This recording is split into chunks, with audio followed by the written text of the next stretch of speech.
শিবিরকে তো সমস্ত বিশ্ববিদ্যালয়গুলো, পাবলিক বিশ্ববিদ্যালয়গুলো অবাঞ্ছিত ঘোষণা করেছিল, মেরে তাড়িয়ে দিয়েছে, এবং ইভেন কি বিএনপির ছাত্রদলের নেতাদের তাড়িয়ে দিয়েছে। তো ছাত্র দল করুক, ছাত্র লীগ করুক, ছাত্র শিবির করুক, সহাবস্থানে থাকতে হবে। তারা কি এই দেশের সন্তান নয়?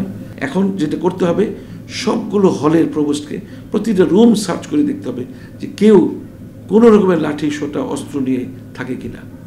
আর যারা আবরারের মতো ছাত্রকে হত্যা করেছে শিবির বলে, তাদের ফাঁসি এখনো কেন কার্যকর হচ্ছে না? ওরা ইলিশ মাছ খেয়ে খেয়ে, আমি একদিন কলকাতার বাজারে গিয়েছিলাম, মাত্র 500 টাকা একটা ভালো ইলিশ পাওয়া যেত, 500 রুপিসে। ইলিশটা কিনে ওরা বলতো জয় হাসিনা। আমরা পেতাম না, সব ইলিশ পাঠিয়ে দিত ভারতে। তো সেই জন্য ওদের দুর্গাপূজা উপলক্ষে বাংলাদেশ সহমর্মিতা দেখিয়ে তাদের 3000 টন ইলিশ দিচ্ছে। সেটা আমি মনে করি খারাপ নয়, এটা ভালোই, কারণ আমরা তো চাই না শত্রুতা বাড়াতে। বিএনপি এবং জামাত বাংলাদেশের দুটি বড় দল গত 16 বছরের ফ্যাসিবাদের বিরুদ্ধে একসাথে লড়াই করেছে। আগামী নির্বাচনে কি তাদের একসঙ্গে ভোটে অংশগ্রহণ করা উচিত? এখন তো আওয়ামী লীগ নেই বললে চলে। তো জানি না যখন নির্বাচন হবে, কবে হবে আমি জানি না। 3 বছর হতে পারে, 2 বছর হতে পারে, 5 বছর হতে পারে। এই সরকারকে তো আগে সব কিছু সাজাতে হবে। অর্থনীতিতে একেবারে শেষ পর্যায়ে রেখে গেছে শেখ হাসিনা। এখন জামাত এবং বিএনপি, দেখুন আওয়ামী লীগ সবসময় বলে বিএনপি জামাত করেছে, বিএনপি জামাতের সরকার। তো বিএনপি এবং জামাত একসঙ্গে সবসময় ছিল।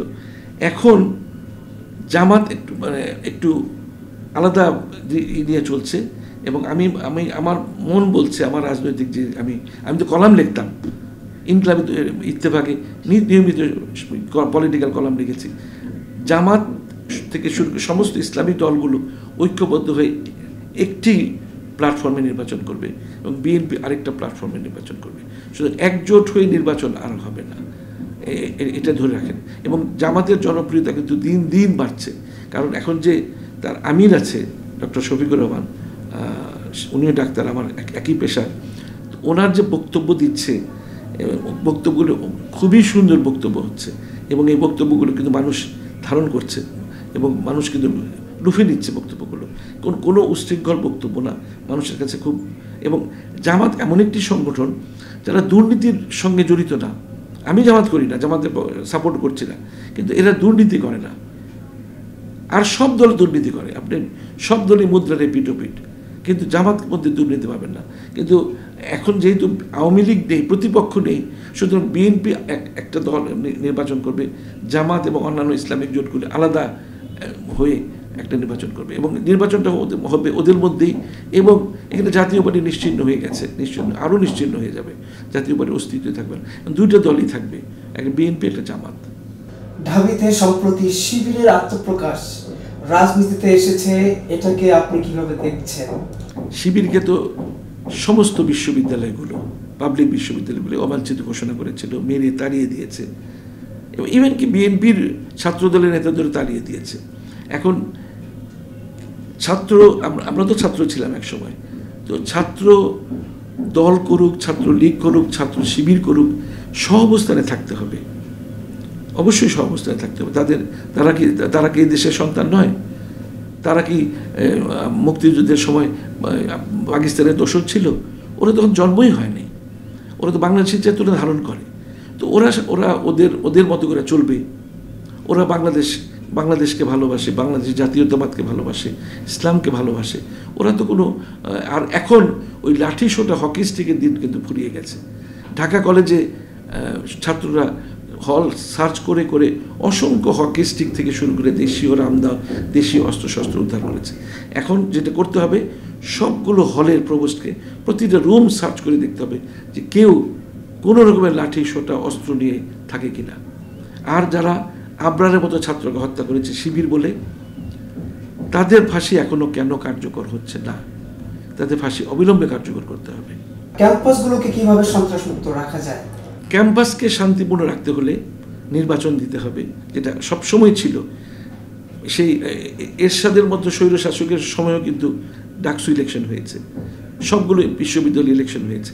ইলেকশন হলে হয় কি, নতুন নেতৃত্বের উন্মেষ ঘটে, এবং তখন এই ডাকসুর যে ভিপি আছে, জিএস থাকবে, বিভিন্ন সেক্রেটারি, তারাই কিন্তু সব কিছুকে মেনটেন করবে। সেই সুন্দর আগের যে পরিবেশগুলো, পাকিস্তান আমলে ওই যে তোফায়েলের মতো, রাজ্জাকের মতো বড় বড় নেতা তৈরি হয়েছে এই ইউনিভার্সিটির এই ছাত্র সংসদ নির্বাচনের মাধ্যমে। আমানুল্লাহ আমানের মতো, খায়রুল কবির খোকনের মতো নেতা জন্মেছে এই বিশ্ববিদ্যালয়ের ছাত্র সংসদ নির্বাচন। এই ছাত্র সংসদ নির্বাচন দিতে হবে, সুষ্ঠু নির্বাচন দিতে হবে, কোনো দলাদলি চলবে না। কোনো ব্যালট বাক্স, শেখ কামালকে দেখেছি ব্যালট বাক্স জিপের মধ্যে, খোলা জিপের মধ্যে তুলে যখন হেরে গেছে সন্দেহ করছে নিয়ে চলে গেছে। এই ধরনের ঘটনা আর ঘটনা যাবে। একটা সুশৃঙ্খল দেশ গড়ে তুলতে হবে এবং এর জন্য ডক্টর মোহাম্মদ ইউনূসের নেতৃত্বে একটা সুদক্ষ উপদেষ্টা পরিষদ, আমার মনে হয় আরও কার্যকরী উপদেষ্টা পরিষদ গঠন করতে হবে, যাদের মধ্যে বিপ্লবী চেতনা আছে। ছাত্রলীগের রাজনীতি কি নিষিদ্ধ করার প্রয়োজন? আমি মনে করি বাংলাদেশের এই 16 বছরের যে ইতিহাস, সেখানে আর একটা ইতিহাস। আর আমরা যদি বাংলাদেশের স্বাধীনতা বলি, স্বাধীনতা সংগ্রাম, সেখানে ছাত্রলীগের ভূমিকা ছিল মুখ্য। 11 দফা আন্দোলন যে ছাত্রলীগ করেছে, নূর আলম সিদ্দিকী বলুন, আসম আব্দুল বলুন, শাহজাহান সিরাজ বলুন, আব্দুল কুদ্দুস মাখন বলুন, এরা 4 খলিফা বলা হতো, এরা তো ছাত্রলীগের। তো সেই ছাত্রলীগ আর এখন যে ছাত্রলীগ করছে, যারা করেছে, তাদের মধ্যে আকাশ পাতাল পার্থক্য।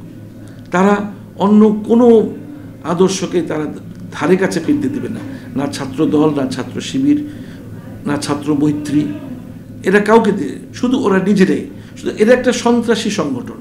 যত রকমের হেলমেট বাহিনী দিয়ে যা করেছে, আমি মনে করি এদের আর রাজনীতি করার কোনো অবকাশ নেই, এদেরকে নিষিদ্ধ করা উচিত। আওয়ামী লীগ নিষিদ্ধ করবেন কি করবেন না সেটা সর্বোচ্চ পর্যায়ে সিদ্ধান্ত নেবে, কিন্তু ছাত্রলীগকে নিষিদ্ধ করতে হবে। মৎস্য সম্পদ মন্ত্রী বললেন ভারতে ইলিশ পাঠানো হবে না, কিন্তু এখন আবার দেখা যাচ্ছে বাণিজ্য মন্ত্রী ইলিশ পাঠাচ্ছেন।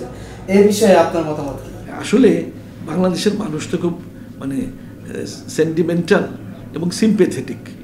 এখন আসলে ওরা ইলিশ মাছ খেয়ে আমি একদিন কলকাতার বাজারে গিয়েছিলাম, মাত্র 500 টাকা একটা ভালো ইলিশ পাওয়া যেত, 500 রুপিসে। ইলিশটা কিনে ওরা বলতো জয় হাসিনা, এত আমরা পেতাম না, সব ইলিশ পাঠিয়ে দিত ভারতে।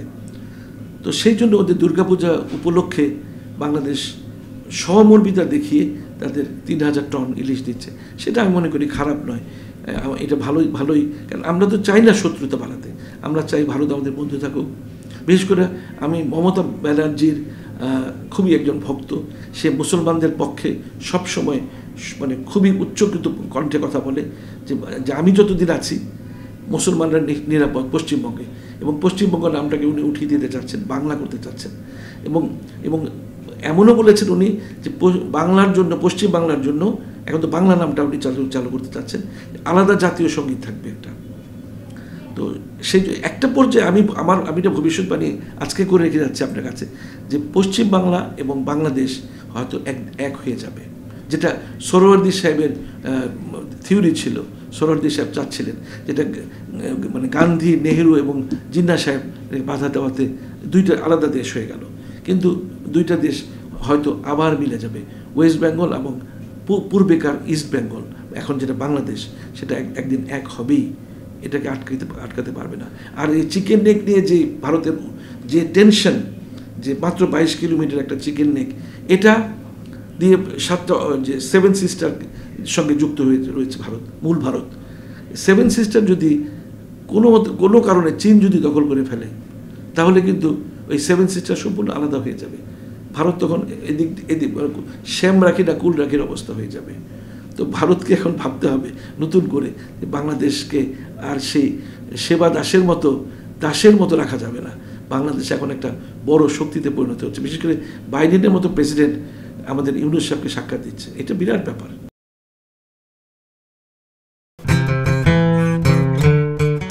চেঞ্জ টিভি 5 বছর থেকে আসলে বাংলাদেশে একটা বিকল্প গণমাধ্যম হিসাবে বাংলাদেশে কাজ করে যেতে পারছে।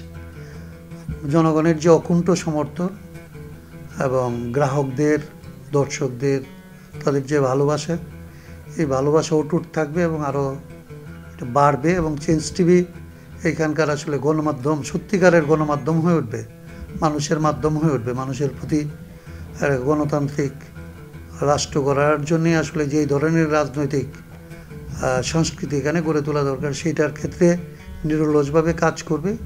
এই আশাবাদ ব্যক্ত করে তার সাথে যুক্ত সমস্ত কলা কুশলী, সাংবাদিক এবং শুভানুদ্দেয়ী সবাইকে আমাদের পক্ষ থেকে, আমার পক্ষ থেকে এবং রাষ্ট্র সংস্কারের আন্দোলনের পক্ষ থেকে শুভকামনা এবং শুভেচ্ছা জানাই, ভালোবাসা জানাই।